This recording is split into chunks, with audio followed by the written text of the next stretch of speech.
یا جو بھی باتیں میری کان سنے ان تمام باتوں پہ عمل کرنے کی بھی توفیق عنایت فرمائے. آمین اللہم آمین.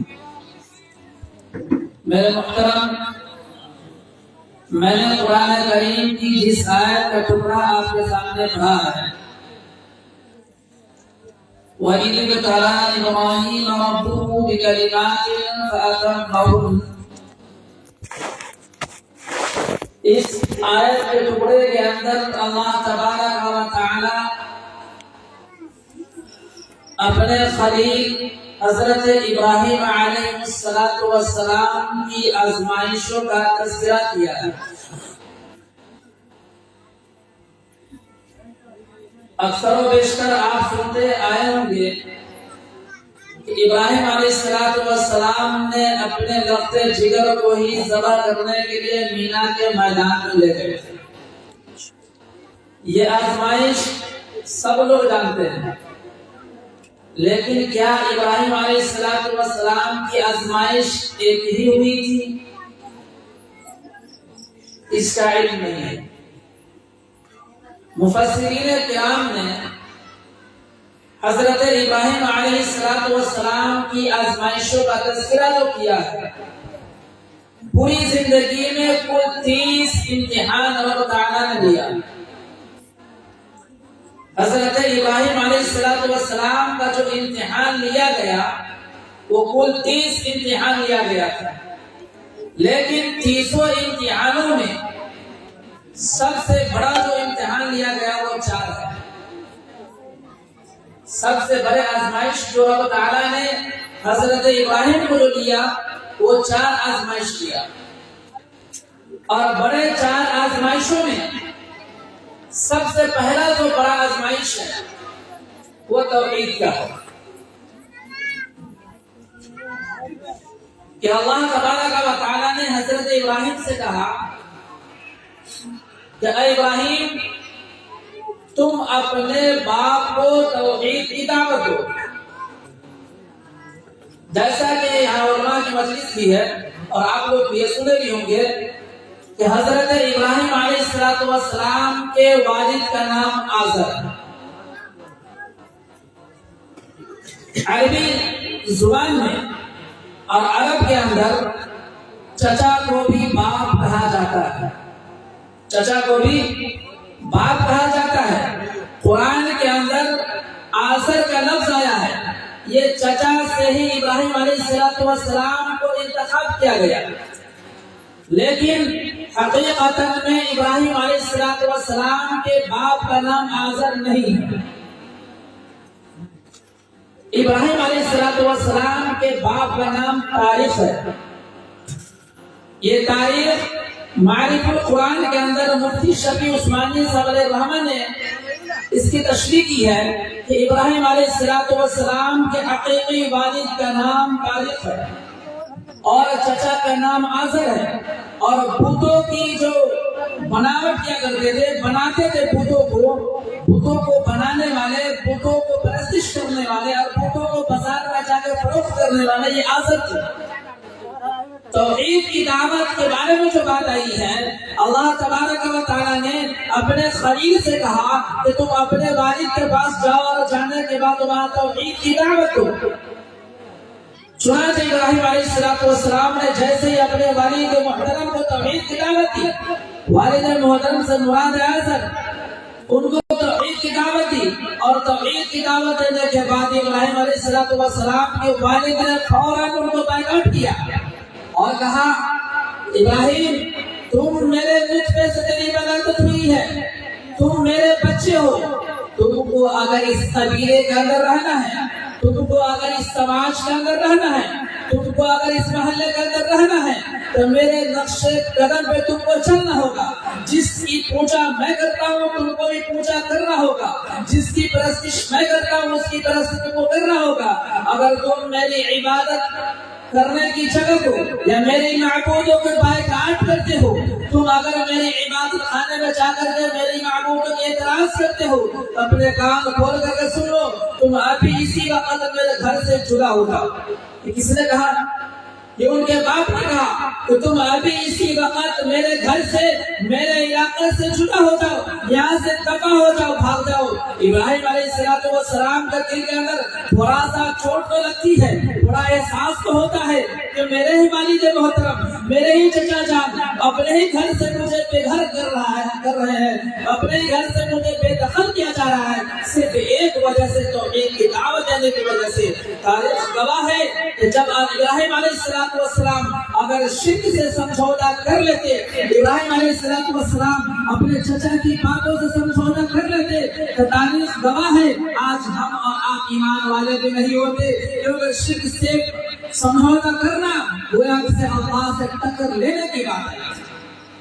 ابراہیم علیہ السلام نے گھر کو چھوڑنا پسند کیا، اپنے باپوں کی محبت کو چھوڑنا پسند کیا، اور اپنے گاؤں کو بھی چھوڑنا پسند کیا، لیکن ابراہیم علیہ السلام کی ولادت باساعت کس مہینے میں ہوئی ہے؟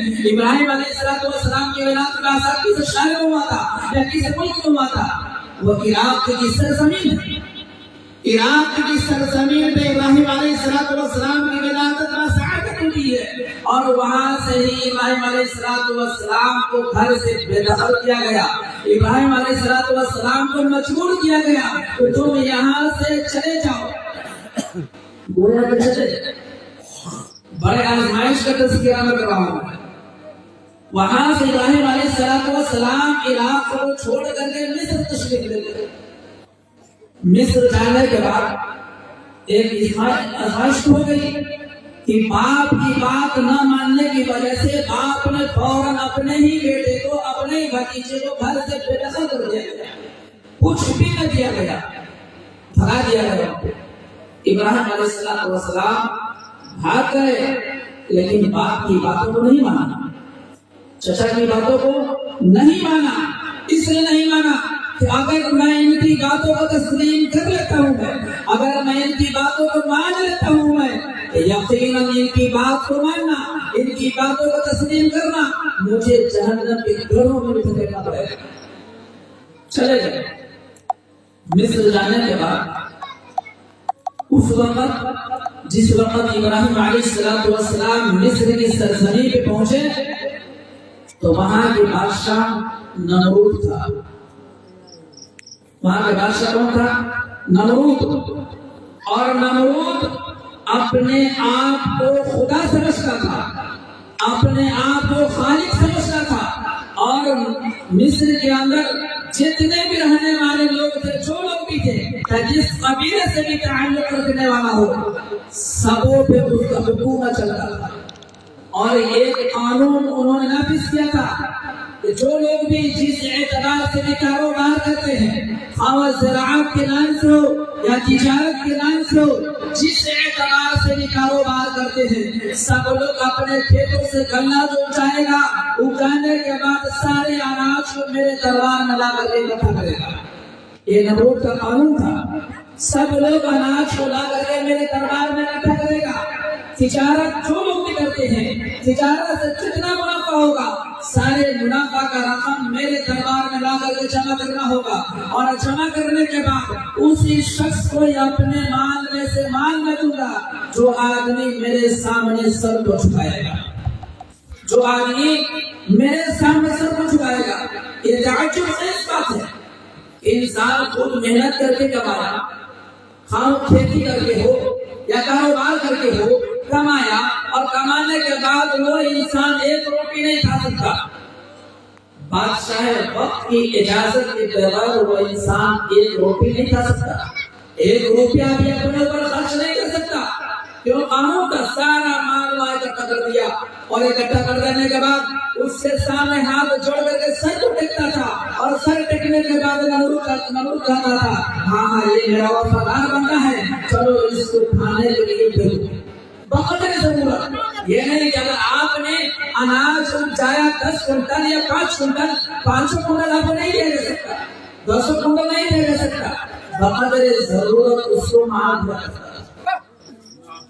اس حالات کو ابراہیم علیہ السلام نے دیکھا، اور دیکھنے کے بعد کہا، اے اللہ کہ میں اپنے والد محترم کو چھوڑ کر کے ہجرت کر کے مصر کی سرزمین پہ آیا ہوں میں، اور مصر کی سرزمین پہ ایسے ظالم بادشاہ مسلط ہیں جو اپنے آپ کو خدائی دعویٰ اور اپنے آپ کو یہ کہتا ہے کہ دنیا کو پالنے والا میں ہوں، لوگوں کو رزق دینے والا میں ہوں، لوگوں کو زندگی دینے والا میں ہوں، لوگوں کی موت دینے والا بھی میں ہوں، میرے علاوہ کوئی بھی روح زمین میں مالک نہیں ہے، میرے علاوہ کوئی بھی روح زمین میں خالق نہیں ہے، میرے علاوہ روح زمین میں کوئی بھی خدا نہیں ہے۔ یہ کیا معاملہ ہے؟ تو ابراہیم علیہ السلام نے ڈائریکٹ ان کے سامنے چلے گئے، نمرود کے سامنے گئے۔ ذرا بات غور سے سنیں گے تو فائدہ آپ کو ہی ہوگا۔ نمرود کے سامنے جو گئے اور جانے کے بعد ابراہیم علیہ السلام نے جیسے نمرود کو دیکھا، دیکھنے کے بعد اب وہاں پہ مناظرہ ہو گیا۔ ابراہیم علیہ السلام سے اور نمرود سے مباحثہ ہو گیا، جس کی تفسیر قرآن کریم کے اندر اللہ تبارک و تعالی نے فرمایا أَلَمْ تَرَ إِلَى الَّذِي حَاجَّ إِبْرَاهِيمَ فِي رَبِّهِ أَنْ آتَاهُ اللَّهُ الْمُلْكَ إِذْ قَالَ إِبْرَاهِيمُ رَبِّيَ الَّذِي يُحْيِي وَيُمِيتُ قَالَ أَتُحْيِي وَتُمِيتُ قَالَ إِبْرَاهِيمُ فَإِنَّ اللَّهَ يَأْتِي بِالشَّمْسِ مِنَ الْمَشْرِقِ فَأْتِ بِهَا مِنَ الْمَغْرِبِ فَبُهِتَ الَّذِي كَفَرَ۔ اب یہ مناظرہ ہو گیا، مباحثہ ہو گیا۔ ابراہیم علیہ السلام نے نمرود سے کہا، اے بادشاہ وقت، تم اپنے آپ کو کس وجہ سے غرور میں پڑے ہو؟ کس بنا پر تم اپنے آپ کو خالق سمجھ بیٹھے ہو؟ نمرود نے کہا، اگر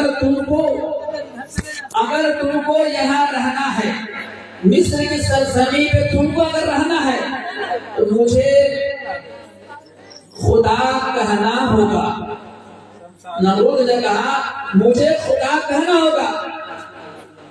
تو اس کے بعد نمرود کہتا ہے کہ مجھے خدا کہنا ہوگا، اگر تم مجھے خدا نہیں کہو گے